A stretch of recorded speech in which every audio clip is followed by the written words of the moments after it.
topic of today's discussion is autism, language, communication, and social behavior. And for this topic, we have Mrs. Viveka Chattopadhyay with us. Welcome, ma'am. Thank you. I would like to say to my viewers that if you have any queries or suggestion regarding this topic, you can call us on our toll-free number, that is 1800 Our landline number is 265 आप हमें fax कर सकते हैं on 265 आप हमें email कर सकते हैं at rehabstd@vsnl.net.in पे, and for more information you can log on to our website, that is www.rehabcouncil.nic.in पे. तो फ्रेंड्स, हम आज की चर्चा स्टार्ट करते हैं. मैम, जब हम ऑटिज़म की बात करते हैं तो इतना इम्पोर्टेंट क्यों है कि हम कम्युनिकेशन पे ज़्यादा एम्फेसिस करें as compare to language? No, the thing is that when autism is an impairment which has three difficulties. It's a triad of impairments. So, which first is communication and language, second is social skills, and third is inflexibility of thought and behavior. So, we need to make sure that we focus on communication, because communication is very holistic. Without communication बहुत मुश्किल होता है लोगों को. Even if I cannot communicate, if I cannot ask for a glass of water, then it becomes very difficult for the child as well as for everyone else around them. So, and not only asking for needs, there's so many other things that you communicate. You communicate your thoughts, you ask for information. When you're feeling sad, you communicate to your friends that you're feeling sad. If you can't do all this, imagine कि कितना frustration होगा. और उस वजह बहुत behaviors भी हो सकते हैं. तो a lot of the problem behaviors, जो बच्चे challenging behaviors जो हमारे बच्चे they are meant to have, a lot of them are due to communication, because they have difficulty in understanding the why of communication. We are now going to do communication, language, and social skills. There is a saying which credit is given to Brenda Smith Miles, that is, if you know one student with autism, you only know one student with autism. That means that every child with autism is different. सब बच्चे अलग होते हैं. You cannot say that, okay, this child is at this level, so I can use whatever strategies I'm using for this child on another child. No. Each child has different skills, has different challenging behaviors, has different difficulties, has different strengths, and we have to make sure that we focus on the strengths and we focus on the child, rather than saying that trying to make a cookie cutter a recipe for all children. That doesn't work. Lorna Wing has said that there are three areas of impairment. Firstly, social interactions. Second is language and communication, and third is flexibility of thought and behavior. Today we are going to be addressing social interactions and language and communication. In social interactions, this is more specific for autism than delayed language development. क्योंकि आप देखिए कि a man is a social human being. Every human beings are social. No one can live in a vacuum. And for our children, when they have difficulties in even going up to someone and saying hello, can you imagine how difficult it is for them? And for the other people around them. So in schools, people have difficulty. In fact, a lot of our children, वो बहुत अच्छी तरह they can manage the curriculum. कोई problem नहीं है curriculum में. But once they reach class 6 or 7, वो जो social minefield है, in schools it's a social minefield actually. क्योंकि regular children are not, unless they've been sensitized, are not very nice to our children. They can be cruel. And we have to, and with the result that we have to make sure that our children are prepared. And a lot of the times our children are asked to leave regular schools because they don't have the social skills, so they can manage the curriculum. They have difficulties in peer interactions, limited social play and pretend play. They have unconventional play, limited ability to imitate, and difficulties with sharing. Difficulties in peer interactions. Difficulties in peer interaction means that our children, they do not mix with their own age group. They do not play with their own age group. They'll either play with older people या younger children. क्योंकि उनके age group में play करना and interacting with them is very difficult for them because there are a lot of other things involved, which we'll come to a little later. Limited social play and pretend play because they have difficulties in imagination. They have difficulties in what we call theory of mind.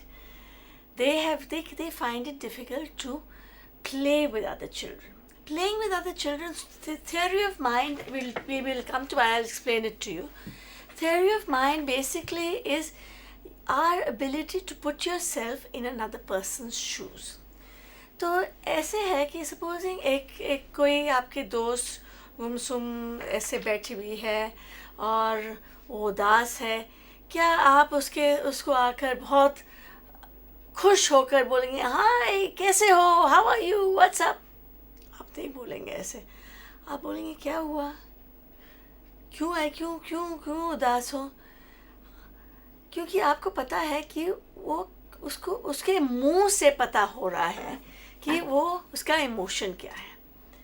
हमारे बच्चों अपने emotions को समझने में मुश्किल होती है, तो it's very difficult for them to understand other people's emotions, with the result that they find it very difficult to play with other children. Because playing with other children requires a lot of theory of mind, a lot of understanding the other person's non-verbal cues. If somebody is sitting there whispering to another person, and would you join them? क्या आप उनके group, will you go and join them? No, because you know that they're talking something private. Our children probably go and join them, and then they will be asked to leave, and then they'll feel bad. Unconventional play. They don't play with toys.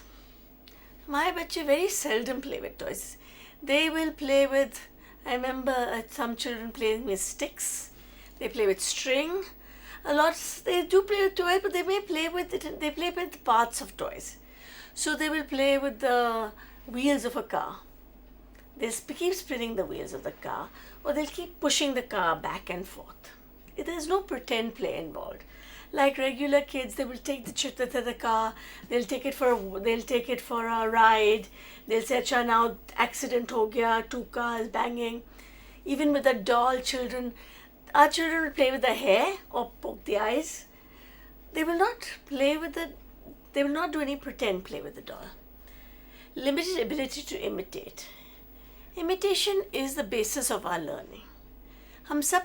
We learn everything through imitation. And for our children to imitate is difficult. Please remember that I'm not saying there's a total lack. It's not that our children cannot do it altogether. There is an impairment, there is an ability, but it's limited. Difficulties with sharing. Our children have great difficulties with sharing. Just the other day I met a young boy. He's a very able young boy. He's 6 years old, reads. He can, he knows a lot. But his parents were sharing with us that he was playing with his 2.5-year-old cousin who took his toy away from him. And instead of, asking for it back or taking one of that toy, he just sat there and started crying. Now, this is a very able young man. And he's 6 years and the cousin is 2.5. So the mother said, can't he understand that his cousin is younger than him? This is something our children find difficult to understand because they have limited theory of mind. Their difficulty is a theory of mind. Ma'am, we are talking about theory of mind. So, ma'am, theory of mind में can we say कि इसमें anticipating others' behavior भी include होता है?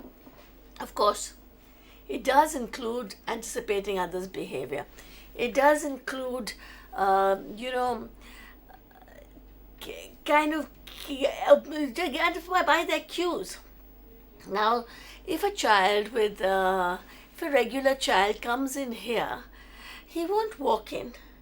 He'll kind of look through the window and see that something is happening, and he will probably wait. Our child, if he had a child with autism, he may just walk in because he doesn't understand what is happening. He doesn't gather from the setting that there is a discussion happening, that there's something happening on TV. He won't be able to gather that. So they find it difficult to understand the unspoken rules, unspoken conventions, following social rules, conventions. There is in the schools, as we'll come to when we talk about, there's a hidden curriculum. And you don't go and tell someone that, you're not looking nice today. Your hair's a mess today. You won't do that. Because you know that even a young child won't do that. Because they know that this is not a thing you go and tell people. But our children will do that. In fact, theory of mind, there's a young girl, she loved taking things from the school. She always, every day, she used to not steal, but she used to just put something from the school into her bag. So then we started saying, okay, kind of searching her bag every day. Then one day she said she had her hands like this, and she was saying that she had her hands out. Sorry, she had them. So she was saying that she's saying, "Do you have anything?" She had one hand closed and one hand open, and she said, "No, I haven't got anything." So she didn't understand that just by seeing the closed hand, we would be able to make out that she was. And she used to take little blocks, that we would be able to make out that she had a block in her hand. So this is what impaired theory of mind does to you. On the other hand, our children are very honest. They can't tell lies. Social reciprocity. They find it difficult to understand what is happening, and they also find it difficult to reciprocate in a social situation. If someone is crying or someone is feeling sad, they will not empathize with the person. They will not. May not even have any reaction. If a child sees autism, sees someone crying, they'll go and poke the person in the eye because something exciting happening there. Tears are rolling out, their face is all red, so something exciting is happening. So they keep looking, and then they may go and poke the person in the eye. They have difficulty in perspective taking, which is joint attention. Joint attention is very important. Joint attention is basically the focus, is the beginning of all learning, is the beginning of all language. When the child is small, she looks at something and maybe points to it, and the mother looks at it, and either she names that thing, if it's the fan, if it's up there and it's a light or something, she'll point the light, and the mother will look at the light and she'll name it. Or if it's a ball which is up there, she'll point to the ball, the mother will give her the ball. So this is the beginning of cause and effect. This is how the child understands cause and effect. Our children have difficulty in joint attention. Also, joint attention is also sitting together in a group and listening to another person. That is why a lot of our children, you'll find, they do very well in a one-on-one situation. But when it comes to a group, they cannot sit in a group. They find it difficult to wait for their turn. They find it difficult to follow instructions in a group. So all these are things which we need to work on. Please don't take these impairments as, okay, now this is all theory. It's not theory. Every one of these needs to be worked on. That is why I am mentioning them. We've already mentioned theory of mind, so I won't go into it again. They have limited self-concept and awareness. If you notice, even a young child who has intellectual impairment or Down syndrome, if you ask them, touch head, they will be able to touch their head normally. Our children, you ask them touch head, they may touch their hand. They have no concept of themselves as I. They also have no concept of themselves, and they can't make out the social distance between a person. So they'll go very close to people. So the self-concept, self-awareness is impaired here. May not initiate interactions or may initiate in an unusual manner. For instance, a child with, there was a young child who came to us, and we asked the mother, does he like playing with children? Yes, he loves playing with children. And what does he do? So she said, वो जाके shirt के patterns, जो shirt पहन रहा है ना दूसरा बच्चा, उसके शर्ट के पैटर्न्स को देखता है और बहुत जंप करता है. Now for a child who's 5 years old, 5 साल का बच्चा है, ये, is that appropriate? Is this appropriate skill that you do, that you jump and you look at the patterns on a shirt? There was a young boy, he was fairly able, he was going to regular school, and he was, at that point of time there was a Babool ad which showed that if you put with the Babool, it's a chewing gum, you used to get a little tattoo. So if you put that on your chest, and the hero opened his chest and all the children came running towards him. So this young lad asked for the Babool chewing gum, और उसने बोला mummy को मेरे इधर लगा दो, तो mummy ने लगा दिया. वो भाग गया और उसने शर्ट खोला, and he was very puzzled as to why everyone started laughing and why everyone ran, or some children ran away, and most children started laughing. Thing is here is that even though he was able, he was going to class 3, he was in class 3, managing very well with the curriculum, he didn't know how to join a group of children. And he wanted to make friends. And he saw this ad and he thought, okay, this is a good way to make friends. May play alongside a peer using similar toys, but does not play with the peer. May not get non-verbal social cues. This interferes with the comprehension of the spoken word. May not use or understand appropriate facial expression, gestures, tone of voice. So here they will play along with the peer, but they will not play with the peer. If you have one basket of toys and you leave a child with autism and another child there, they won't play with each other. They will play. The child with autism play separately. They don't get non-verbal social cues. Now, for instance, if someone looks at his watch all the time, then you will realize that he's getting late for somewhere. You're talking to him and he keeps looking at his watch, and then you say, okay, so he's getting late, so he's okay. Are you getting late? Please go. So this interferes with the comprehension of spoken word, because a lot of our language is, in fact, around 93% of our language is non-verbal cues. We have body language, we have our gestures, we have eye contact. In fact, only 7% of our total communication is speech. And that's a study done by a lady called Meherabin. You can look it up if you want to. May not use or understand appropriate facial expressions, gestures, or tone of voice. So they find it difficult to even use or even understand these things. Ma'am, we were talking about self-concept. Yeah. Can we just mingle self-concept with orientation in space also? Well, orientation in space, yes, you can, because they will bump into things. They don't know where they are in space, but it's more than orientation in space.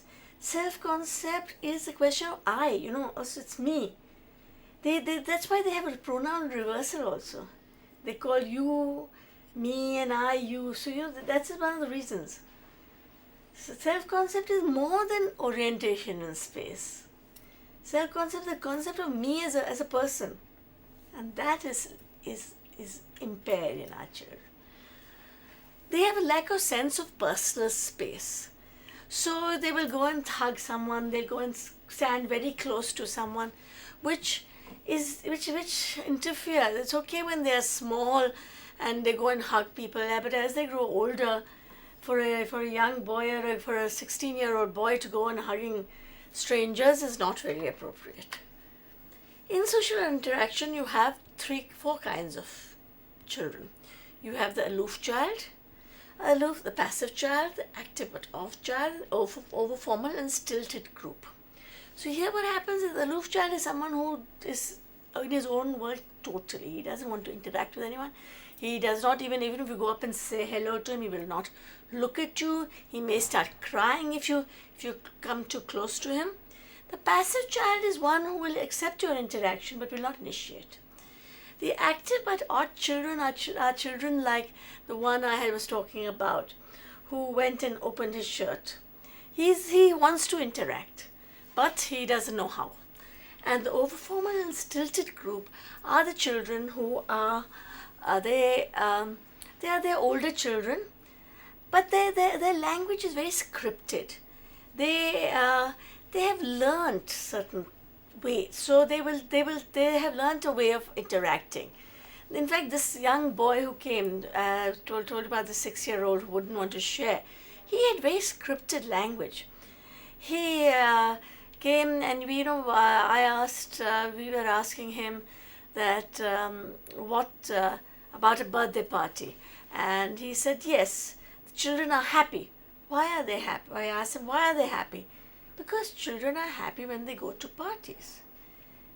So, but why are they happy when they go to parties? He couldn't explain. Because you get gifts, you meet other children, you play games, all these things which are non-verbal, which are all the social and theory of mind things. He found that very difficult to understand. It was all very scripted. He'd learned a way to answer questions, and that is the only way he knew how.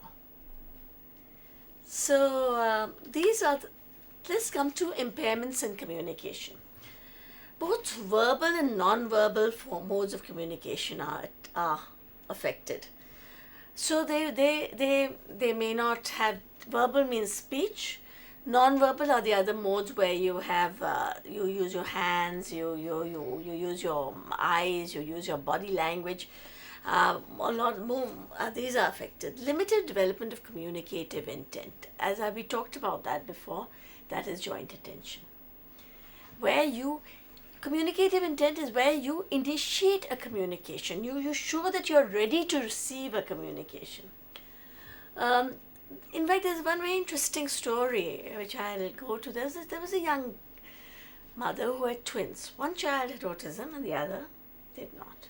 They were fraternal twins. So this child, the child who didn't have autism, when the mother picked him up, she was 3-4 months old.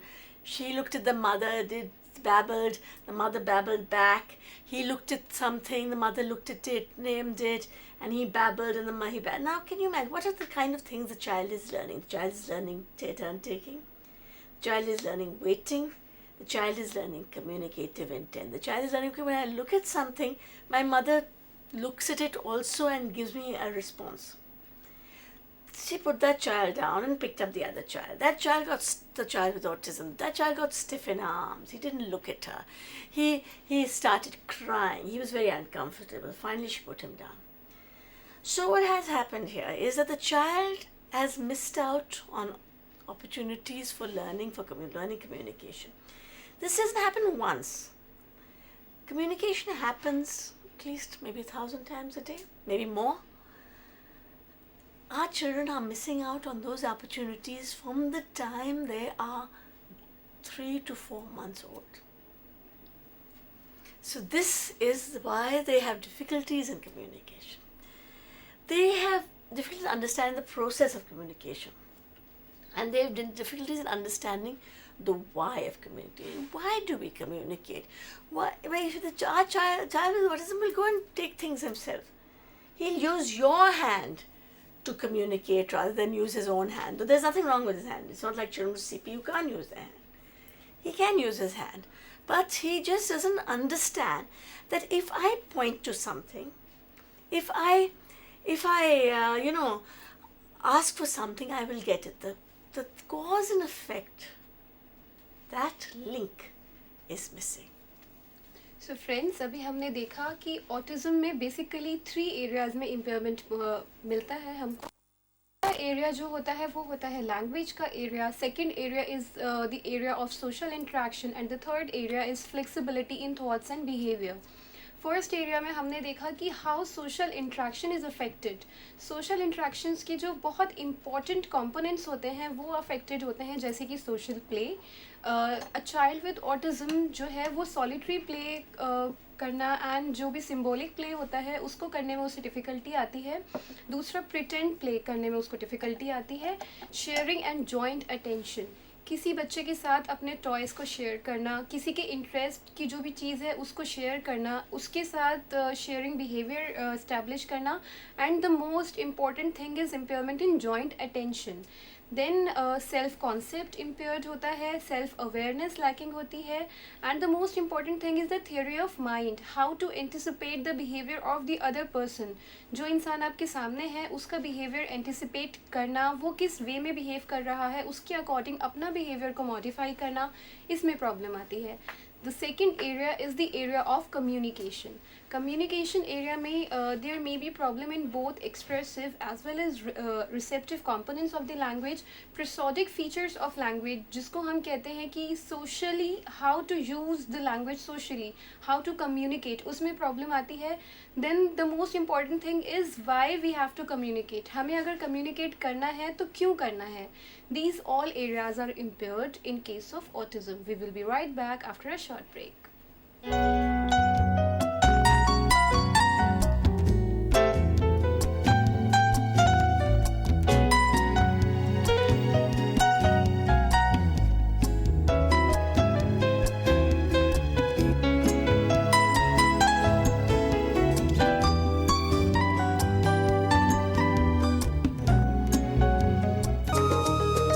कोई मुश्किल हो, दूर मंजिल हो, never stops us from dreaming. हारता है वो, हार माने जो, we are what we believe in. हम धरती को अंबर से मिला दें, हम उड़ सकते हैं, उड़कर दिखा दें, हम छू लें सितारों को. We can touch the sky. आशा के पंखों पे we can and we will fly. We can and we will fly.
Welcome back viewers. तो आज हम बात कर रहे हैं autism, language, communication and social behaviour के बारे में। If you have any queries और सजेशन रिगार्डिंग दिस टॉपिक, आप हमें कॉल कर सकते हैं हमारे टोल फ्री नंबर पे, दैट इज़ 1800112008 पे। हमारा लैंडलाइन नंबर है 265111611।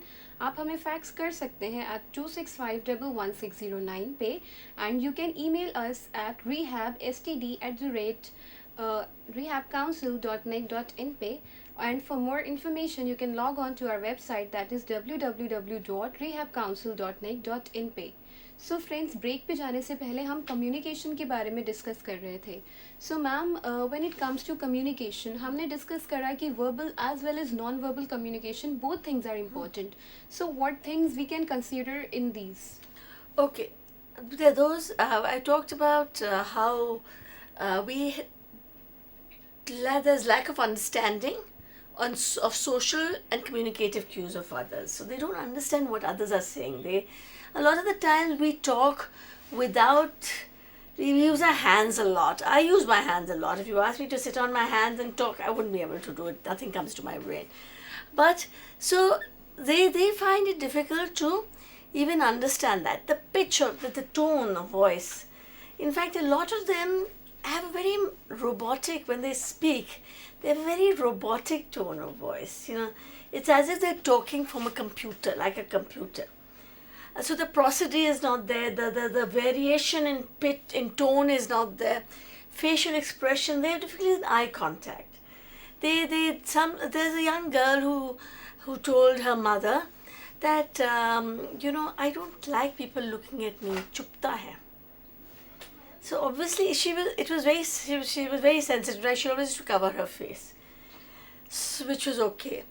They avoid eye contact. Some of them avoid eye contact. Some of them, in fact, there was a young girl who came the other day, and she was not looking at me. So I said, she was around 13. So I said, why do you want to look at me and talk?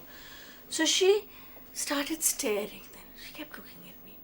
Now the thing is with eye contact is that it's a very well-known feature of autism, and people keep saying that, if a child doesn't give eye contact or doesn't, and then the child has autism. But it's not that. It is more the variation of eye contact. You don't keep staring at a person. If I kept staring at you, you would feel uncomfortable. So there's a variation. When you're looking at someone, you look at someone, you look away, you look beyond them, you again look at them. So there's no, it's not a total eye contact means you don't look at a person all the time. That variation, that quality of eye contact is impaired in our children. They have social quality speech. So even if they speak, they don't ask questions. They will only talk about what they interest them. So if they're interested in trains, they'll only talk about trains. They will not ask you what you're interested in. The questions about preoccupations, reflecting concerns about upcoming events are not there. Rarely directed at inquiry about someone else's interests. May be able to ask for their own need, but does not understand that words can be used to convey social and emotional information. So here the thing is that they will talk about things they like, but they will never ask, they will never see if the other person is interested. The other person is looking away, the other person is looking everywhere else. They will carry on talking, and they will get very upset when the other person walks away.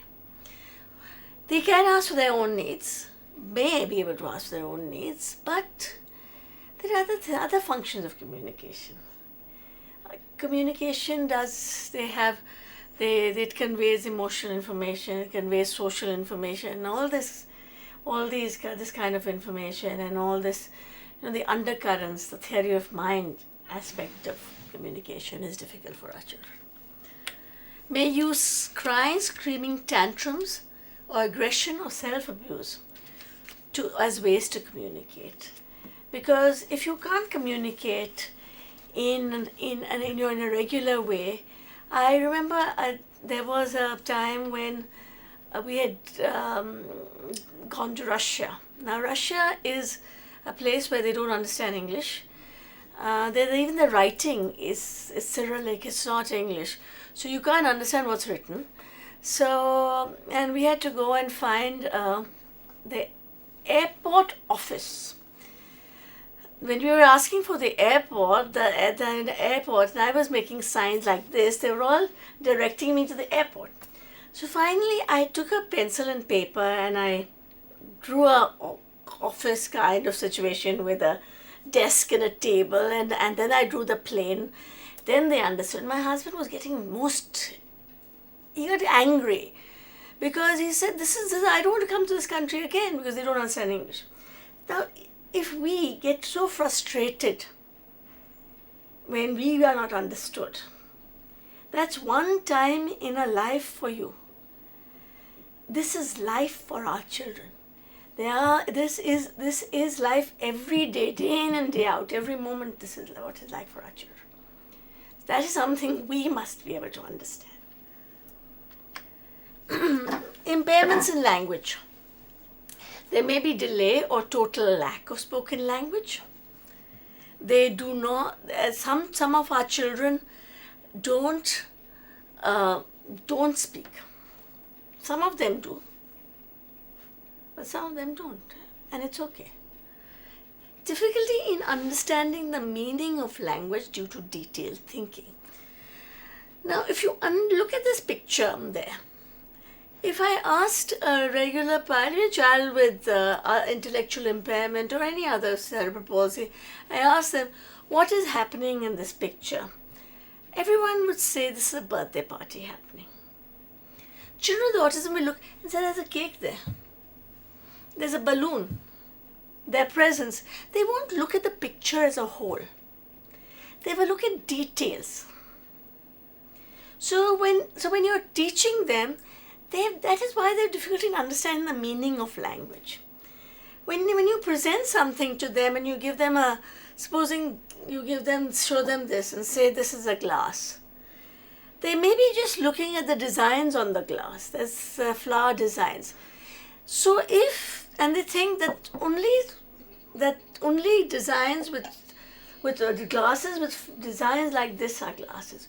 So when they show them another glass, they won't recognize it as a glass. They won't identify it with a glass. So with the result that their understanding of language may be not what we think their understanding of language is.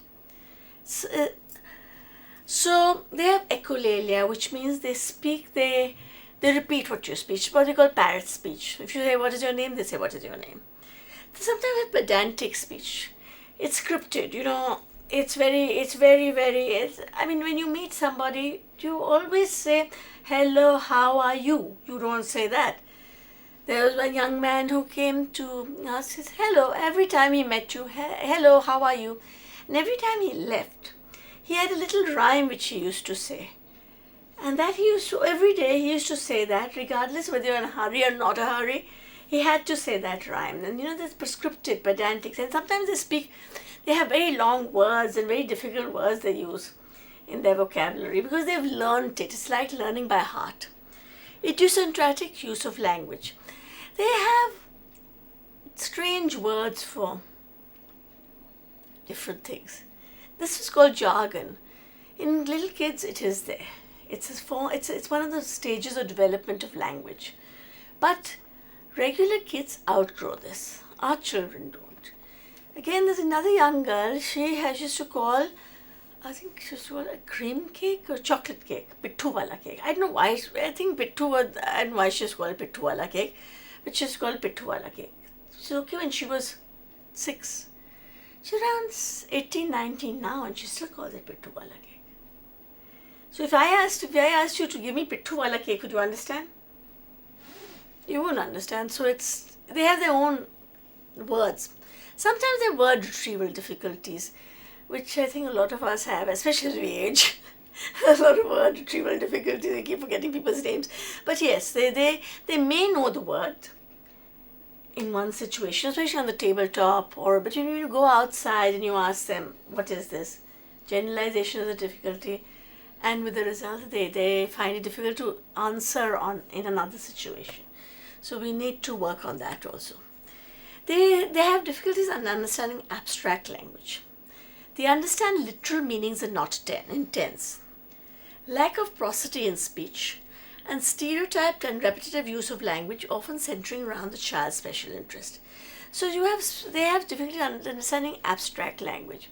There was a young man who, when somebody said, "Oh, it's raining cats and dogs," and he went out and he wanted to see where the cats and dogs were, and he got very upset that there were no cats and dogs outside. There's another young man who when his mother, he heard on the phone, his mother, she'd gone to see a movie.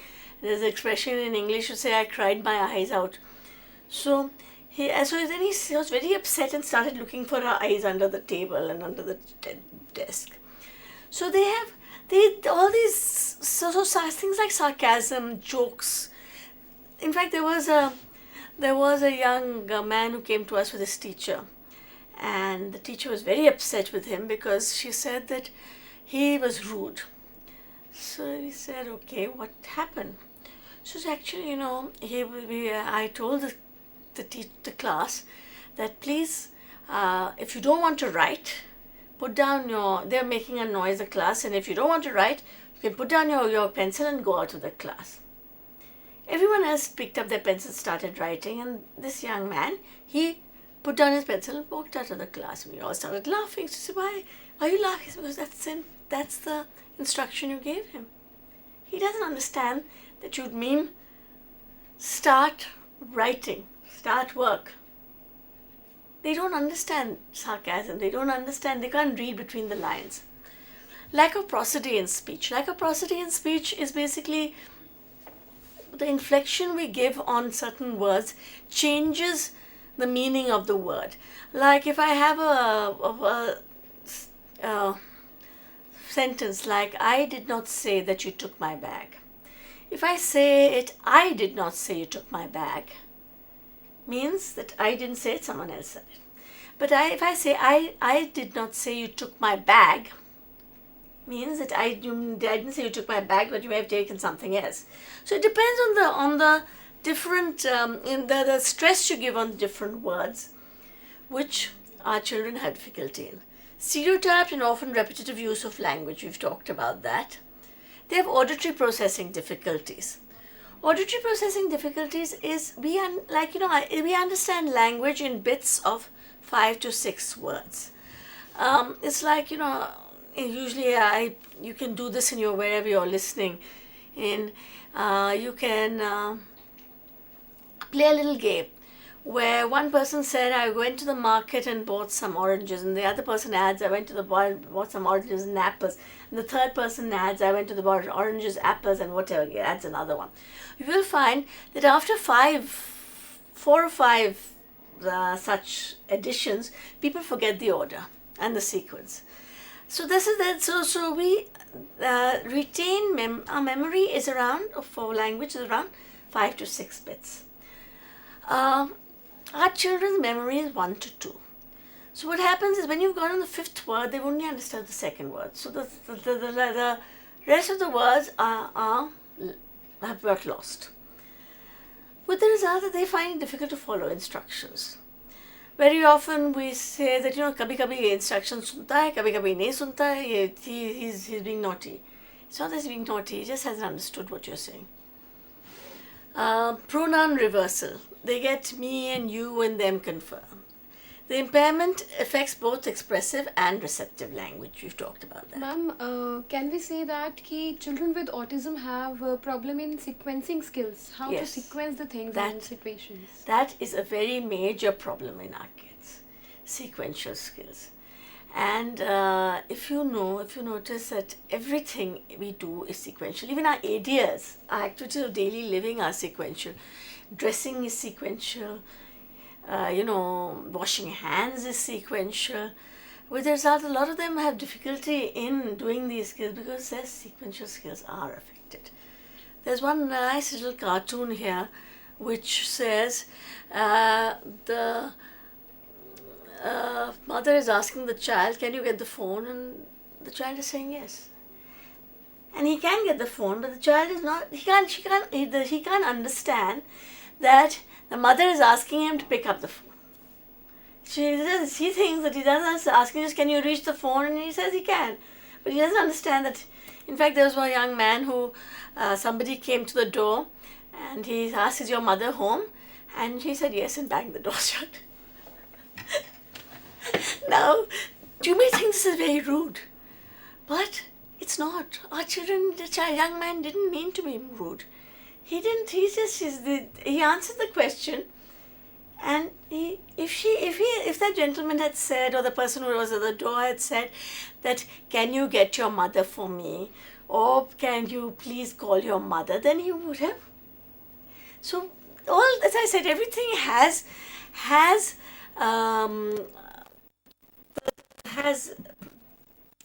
this thing for intervention. Every point that I have given has a strategy for its intervention. Okay, we'll come to strategies now. First and foremost, we must bond with the child. We must make ourselves fun for him. Our children do not realize that people are fun.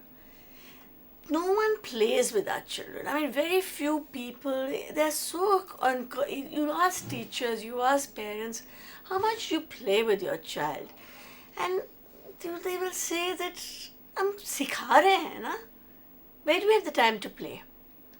That is, you will not be able to teach the child unless the child realizes that you are fun. All children learn through play, and our children are children first, and then they have autism. So please remember that it's very important to play with the child and bond with the child.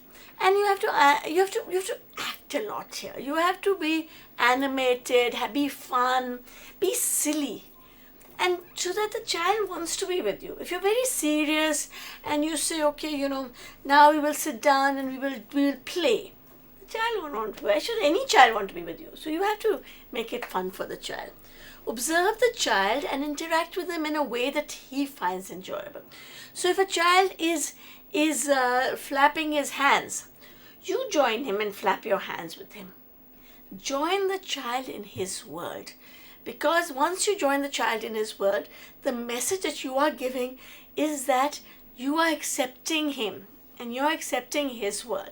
And you will find that if the child is flapping his hands or doing this and you sit and do this, very often the child looks at you. And then you can change this to something else, to putting your hands up, and the child will follow. In fact, there's a young girl, one of the schools I go to, and every time she loves jumping and shouting.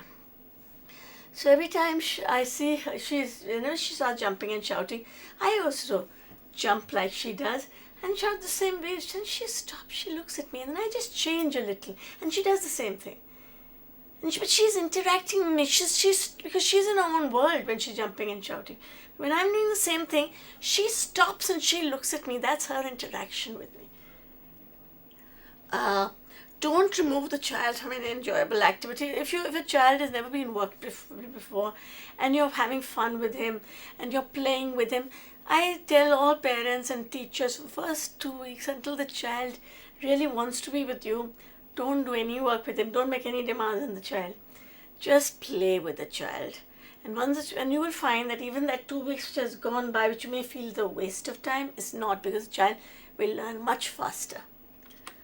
Identify as many reinforcers or things the child likes. Reinforcers are basically things the child likes.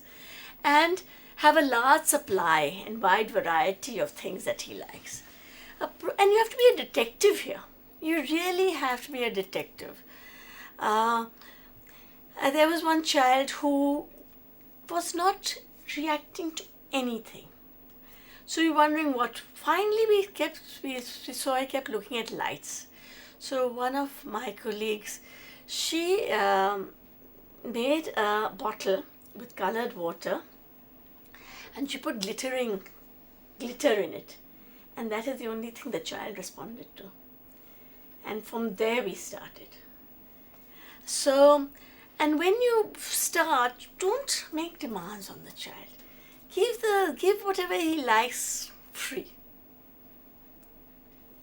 And because then he'll start to think that, okay, from this person I get something which is fun. You can use all kinds of reinforcers. There are these khush balls, there's slinkies. You get a lot of these cause and effect toys, things you push a button and something happens. Spinning toys, whistles, bells, anything. They need not be expensive. Anything, any noise making or light making toy, light and sound toy is very effective with that child. We have to maximize the number of times you provide the reinforcement. We need to break the reinforcer into little bits so that we can hand them to the child more frequently. Deliver multiple reinforcers at once: food, toys, sensory stimulation. Try to deliver reinforce several times per minute. So here what you're doing is that if I have a kurkure or a piece of chips, I will break it up into this small bits, like chura in fact, and give it to the child. I perhaps will use 2 small bits of kurkure in one full 40-minute session. Deliver, so if I'm giving you a toy, I may even tickle you. So you're giving 2 reinforcers at once. Or I may even give a high five and then give you the toy. So here you are giving the toy, but you're also pairing that toy with another reinforcer. So finally you can fade away the tangible reinforcer and put in place another reinforcer which is more socially acceptable. Talk to the child, but do not expect him to talk back. Keep talking to the child. Keep labeling what the child is doing. But when you talk, please talk in short sentences. Don't overload the child with long bits of language. Long sentence. Acha beta, chalo, aise karo, kare, chalo, acha beta, chalo, pencil utha ke, वो glass में डाल दो. That is, the child doesn't know what's happening. He won't follow your instruction. Follow the child's interests. If the child becomes bored with the reinforcers, find another reinforcer. Ma'am we were talking about कि हमें बच्चे के साथ कैसी language को use करना चाहिए. So ma'am can we say that कि we have to use more and more concrete language with the child instead of abstract. Concrete language and short sentences. Okay. We have to actively manipulate the environment. We have to give the child opportunities to communicate. So if the child is on the swing and he likes swinging, and the therapist pushes the child and then stops, then the child will have to look at the therapist. If you notice in the picture here, she stopped and the child is looking at the therapist because he wants more. So then you push the child. Then the child is thirsty. The therapist fills the cup up a tiny bit at a time. And if the child wants to go out, the therapist unlocks the door.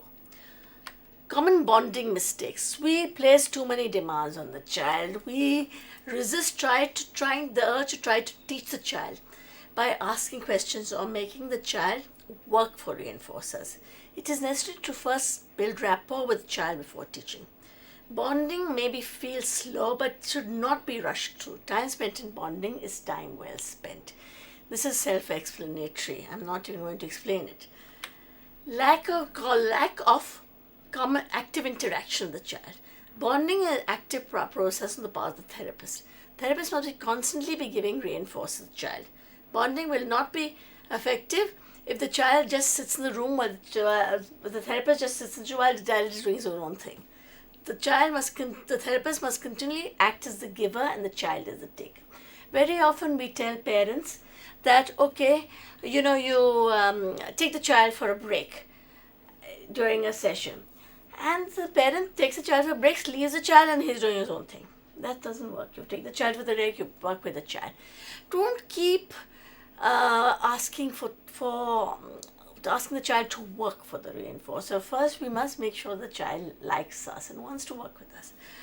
And the therapist in the beginning, not later, in the beginning must always constantly be giving reinforcers.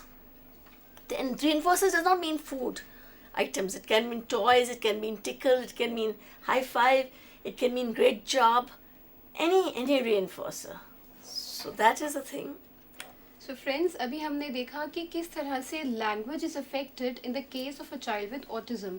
Language के most important components are verbal as well as non verbal components. So अगर हम autism की बात करें तो ये दोनों components affected होते हैं. Both expressive as well as receptive language are affected. उसके अलावा हम कह सकते हैं अ चाइल्ड विद ऑटिज्म में have delay in speech and language. Language में डिले हो सकता है या फिर total lack of speech and language, या फिर एकोलेलिया प्रेजेंट होने के चांसेस बहुत ज़्यादा हो जाते हैं कि बच्चा जो भी हम बोले एज इट इज़ उसको रिपीट करे. Pedantic speech is very common, idiosyncratic use of language is common, and word retrieval difficulties are there, pronoun reversals are there. Child may face difficulty in understanding तुम, आई, मैं, ये सब चीज़ें जो हैं वो बच्चा उसको अंडरस्टैंड करने में प्रॉब्लम हो सकती है. उसके बाद हमने देखा कि प्रोसोडिक फीचर्स जो हैं, जो ऑर्नामेंटल फीचर्स ऑफ लैंग्वेज हैं, उनमें उसको प्रॉब्लम आ सकती है. द स्पीच में बी रोबोटिक और मोनोटोनस. उसके बाद फ्रेंड्स हमने देखा कि what are the different strategies we have to use a child with autism. उसमें हमने देखा सबसे इम्पॉर्टेंट है कि बच्चे के साथ हमारी बॉन्डिंग बहुत अच्छी हो. इसके लिए हमको रीइंफोर्सर्स प्रोवाइड करने चाहिए. Many times we have to provide reinforcement to the child even in a single minute. 1 minute के अंदर भी हमको डिफरेंट टाइप के रीइंफोर्सर्स प्रोवाइड करने चाहिए. हमें इतना अच्छा ऑब्जर्व करना चाहिए कि what type of reinforcers we can use with the child with autism. उसके बाद हमको मैक्सिमम अपॉर्चुनिटीज़ उसे प्रोवाइड करनी चाहिए ताकि वो अपनी जो भी उसकी डिमांड्स हैं या फिर जो भी उसको चाहिए वो अच्छे से हमें बता सके. Friends, we will be right back after a short break.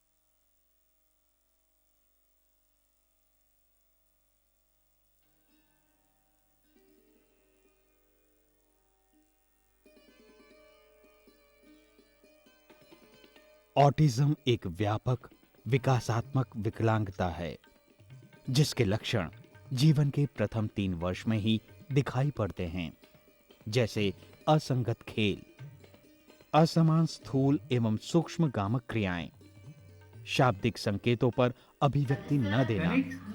Where is the cup? देखो, open your eyes, open करो, open करके, open.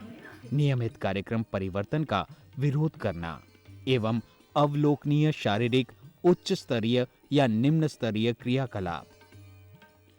UNCRPD 2007 section 1 of article 4 निशक्तता के क्षेत्र में कार्यरत प्रोफेशनल के प्रशिक्षण पर महत्व देता है. ऑटिज्म के क्षेत्र में सरकारी एवं गैर सरकारी संस्थाएं कार्यरत हैं जो भारतीय पुनर्वास परिषद द्वारा पंजीकृत हैं. Society for advance study in rehabilitation एक ऐसी ही गैर सरकारी संस्था है.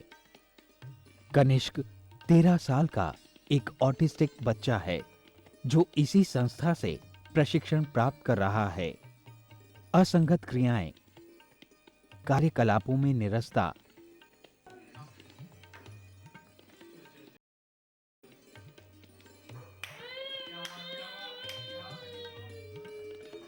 असमान स्थूल एवं सूक्ष्म गामक क्रियाएं जैसे बॉडी रॉकिंग और फिंगर रिगलिंग उसमें देखी जा सकती है. उसे मैचिंग और पेस्टिंग, पॉइंटिंग जैसी क्रियाएं सिखाई जाती हैं. Very good. Glass. Where is the glass? Glass. Very good. Cup को टच करो जल्दी से. कप को. Where is the cup? Very good. Cup में क्या करता है कनिष्क? टी पीता है. चलो glass. Where is the glass? Very good. चलो बाउल की तरह, बाउल जल्दी से टच करो बाउल को. Very good. बाउल में क्या करता है कनीज? तथा साथ ही साथ रोजमर्रा की आवश्यकताएं जैसे खाना, पीना, कपड़े पहनना,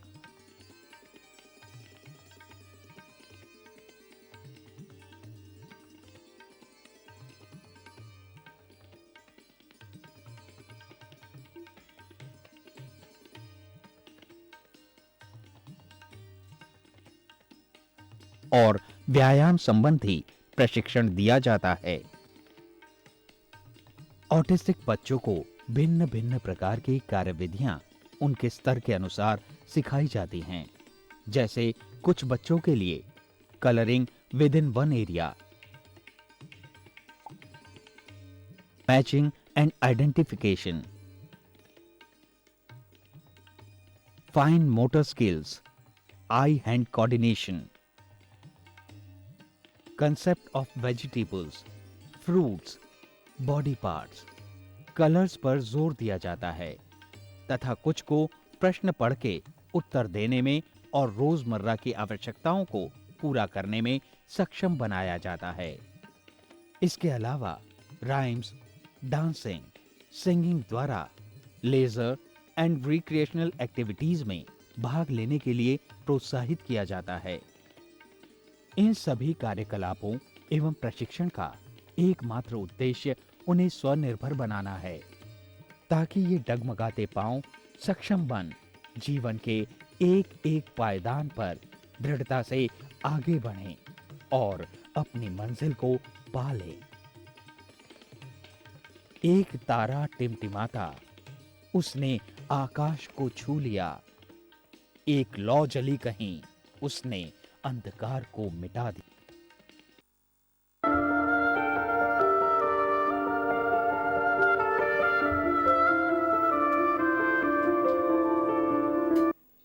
वेलकम बैक फ्रेंड्स। आज हम बात कर रहे हैं autism, language, communication and social behaviour के बारे में। ब्रेक पे जाने से पहले हमने मैम के साथ डिस्कस किया कि डिफरेंट स्ट्रैटेजीज जो हम यूज़ कर सकते हैं, how we can improve the language of a child with autism. Ma'am, हम ये जानना चाहते हैं कि हम लैंग्वेज के बारे में डिस्कस कर रहे हैं, सो अगर हम लैंग्वेज इम्प्रूवमेंट की बात करें तो उसमें और क्या क्या स्किल्स आ जाती हैं? बहुत सी होती हैं. First we come to building eye contact. This is basically a communication skill. We have to teach the child how to look at people. First, we bend down to the level of the child, which is, I think, as all educators and trainers do. Okay, there's a video on now. In this video, you will see that this is an imitation skill. The child is not looking at the mother, and the mother is not. She is playing with him. She is trying to get his attention. She is not holding his face and trying to force eye contact. Now look, she's looking at her, and then she starts the imitation skill again. So this is very important that we don't force the child. We don't force eye contact with the child. This is an imitation skill where the mother is saying do this and the child is doing this. Imitation, we always use the word do this rather than clap hands. This is another turn-taking thing which we'll come to a little later, where two children, this is a structured activity, and two children have been taught to take that to work, to play independently. So here what the child is doing is that the child is put the matching cards in the envelopes, and they are giving it to each other. So those are the two videos which I've turn-taking we talk about later. But when we talk about building eye contact, the first video you saw where the child he is not looking at the teacher, but the teacher is not forcing him to look at her. She is not holding his face. She is not, saying, look at me. She's just tickling him and trying to get his attention. You can also imitate the child. Do what the child is doing. Bend down at the child's level. Join the child and go with his interests. And all these things are very important because otherwise the child will have difficulty in looking at you. Joint attention. How do we build joint attention? We do, there are so many things which bubbles, pop-up toys, and you give it to the child. Give those things to the child, and look at these together. It's very look at picture books. Point and name the picture while looking back and forth. Create surprises so you can hide something that the child likes under a little towel or under a blanket, and then with a lot of this thing building up. What is inside here? Yes, we can open it, and something happens. And so the child is looking at the thing, looking at you. So these are things which you can do. Build anticipation. You can play a tickle game with the child where you do this round and round. Tickle bug is coming and go up and up and up and up, and then tickle, and build up, and then you stop here, and then you say, okay, the tickle bug is coming, and then you stop, and then the child will look at you because he likes tickle. When you're swinging the child, you swing the child and then you stop. The child will look at you, and you keep, when you're swinging the child, saying, okay, we're going to swing you, and sing a song, and then suddenly stop. And the child will suddenly look at you saying, what's happened? Why have you stopped?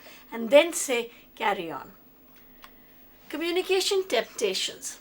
There's something which we call communication temptations, which these are things which increase the student's desire to communicate, make communication fun, and increase the spontaneous use of language and establish the power of communication. Let's see what these are.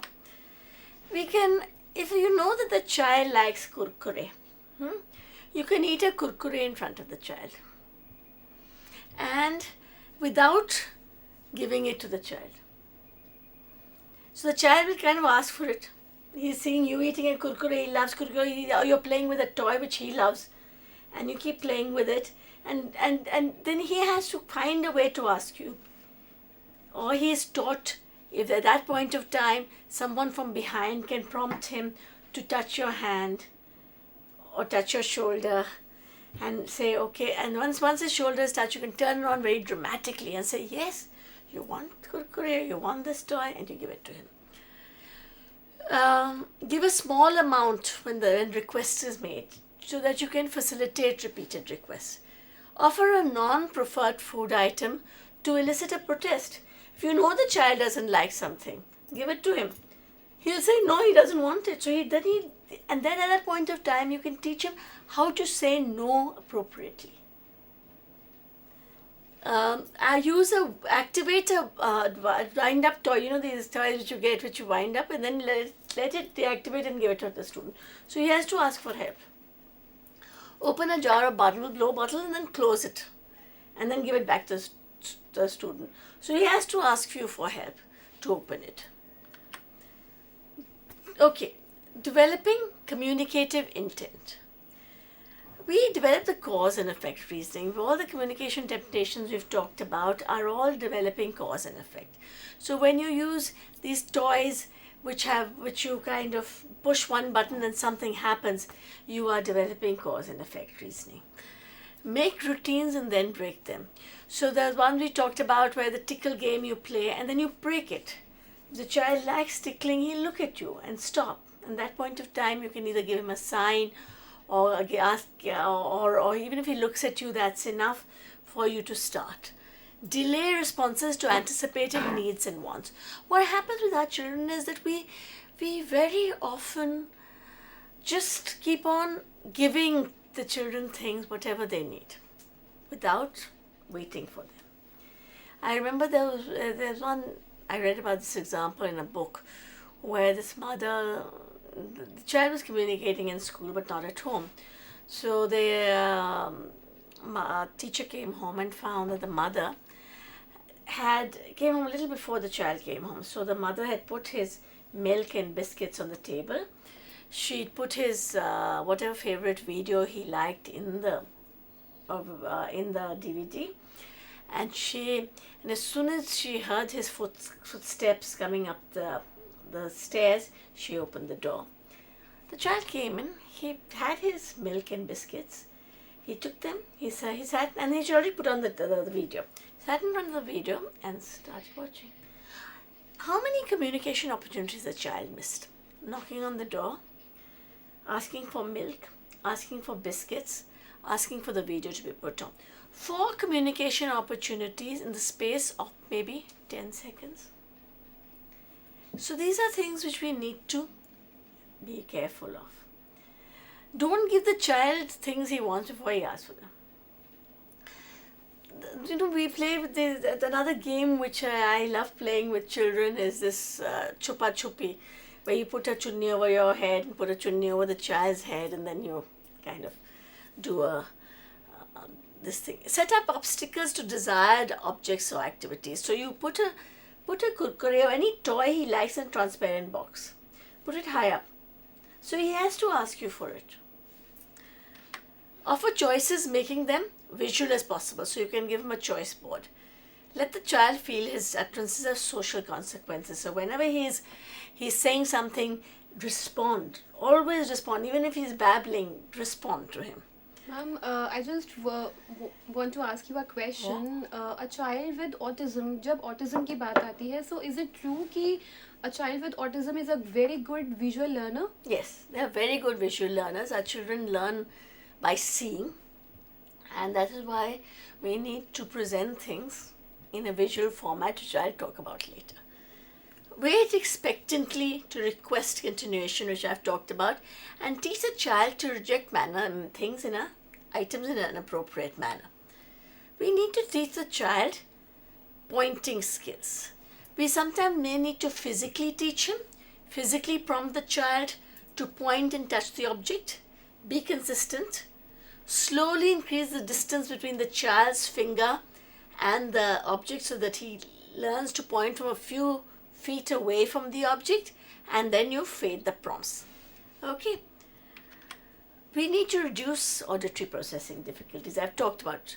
First, we get the child's attention. Use his name or her name and then speak to the child. Avoid language that is simple, clear, concise. Don't have too many words in your don't have ye, wo, too many instructions. Give one instruction at a time. Give the child time to respond. We don't give the child time to respond. We keep physically prompting them. Use visual support strategies such as visual cues, cards, schedules. Play tickling games. Help his use of gestures by you yourself use exaggerated gestures when you're speaking to the child. You can have various such strategies such as audio taping, video taping, role playing, and social stories can also be, which we'll talk about later. We can play turn-taking games. We showed a video of the turn-taking game where 2 children were playing play game with each other, matching game with each other. Here on this picture you can see a chart. This is a turn-taking chart. This is a group activity where you have this apple and the leaf, and you have the names of the children. So when you start the group activity, the Karan will come up and he'll pick up this after his turn. He does whatever he has to do. After his turn, he comes up and puts it in the finish. There's a finish box there. He puts that apple in the finish box. So Akhil knows that Raja's turn is there, and then it's his turn. So this is a very visual way of telling the children how much they have to wait. Waiting is difficult for our children. Encourage initiation. Start with something the child likes. We've talked about that before. We can have cards, whose turn it is, hats to indicate whose turn it is, or cards. This is another social skills turn taking, which is for older children who can read. Encouraging the child to communicate about past events by establishing a routine and then asking the child what happened. So you can, we had in school, one of our schools I went to, we had this a morning activity where we used to ask the children some questions, and we'd ask the mother to write down in the diary what they'd done the previous day. So that helped give them the correct choices. Now we knew one child, he either came with his driver or with his father. So we asked him, and we used to give finger choices then. So we used to ask him, do you come with Papa? And he knew how to use finger choice. Do you come with Papa or Sa? I don't know what the driver's name was. So let's call him Raju. So do you come with Papa or Raju? So he didn't answer. So we wondered why. Then one of the other teachers from the back told the teacher's mistake. He didn't come with them. He came with his grandfather. So he didn't answer because that our answers were wrong. So these help children to communicate. Imitation. It's a critical developmental skill and as a foundation to develop as learning is throughout life is based on the foundation of being able to imitate. We imitate everything. Various skills must be taught and when we do imitation, we must remember that the instruction for imitation is do this. If I say clap hands, that's not imitation because I don't know whether the child is looking at me and doing it or hearing me and doing it. Imitation is see and do.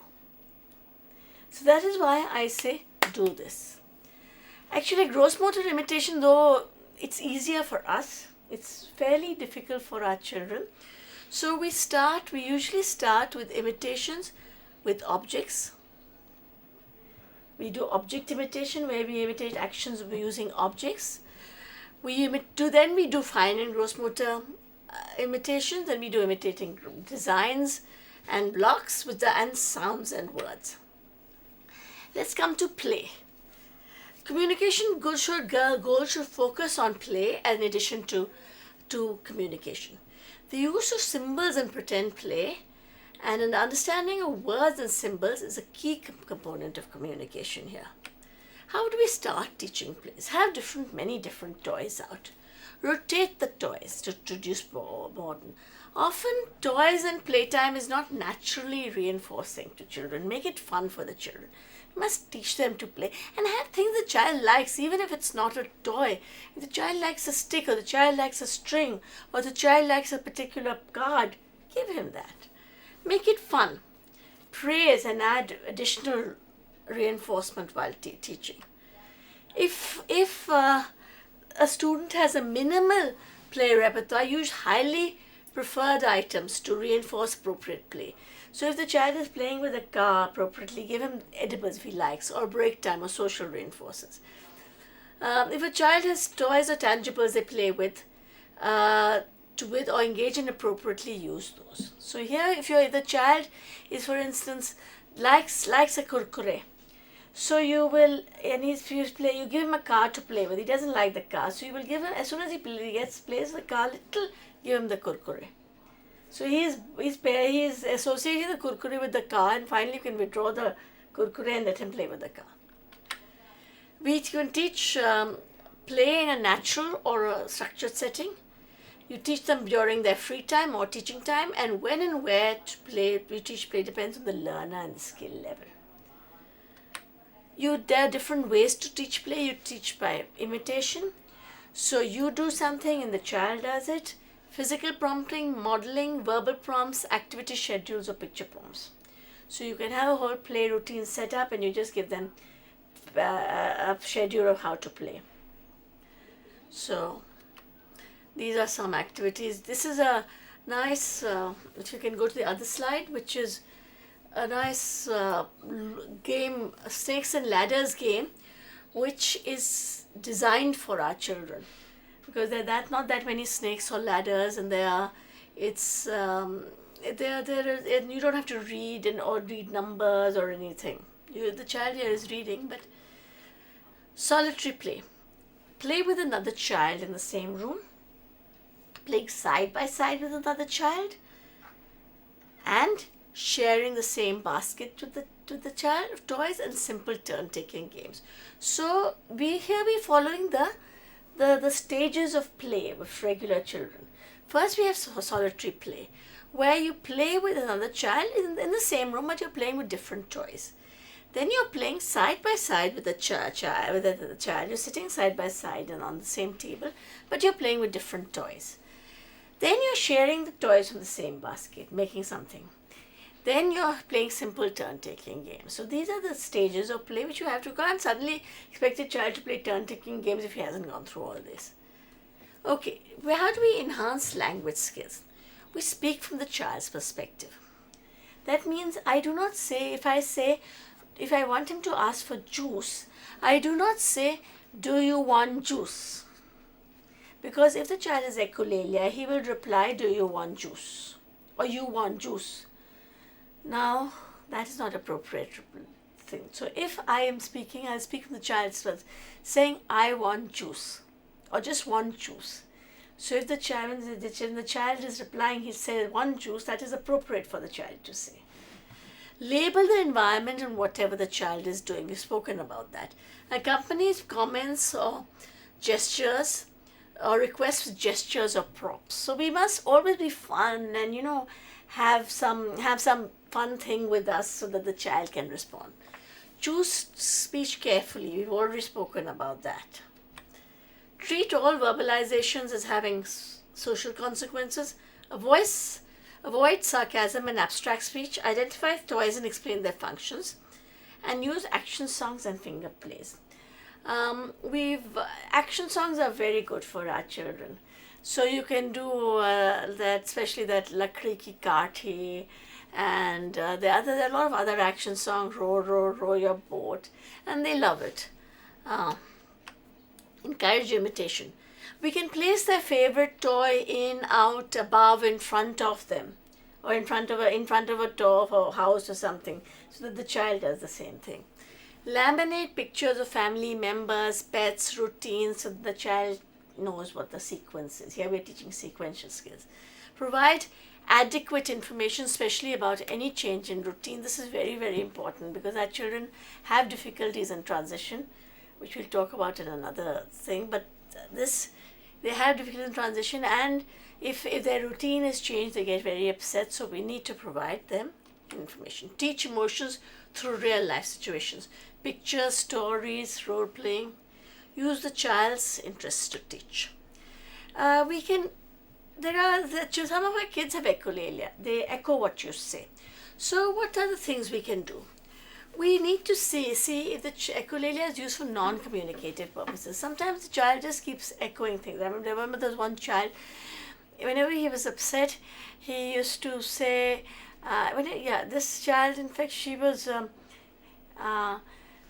if she was upset and somebody hadn't come for some time, and or she hadn't seen someone for some time, obviously she must have heard somewhere that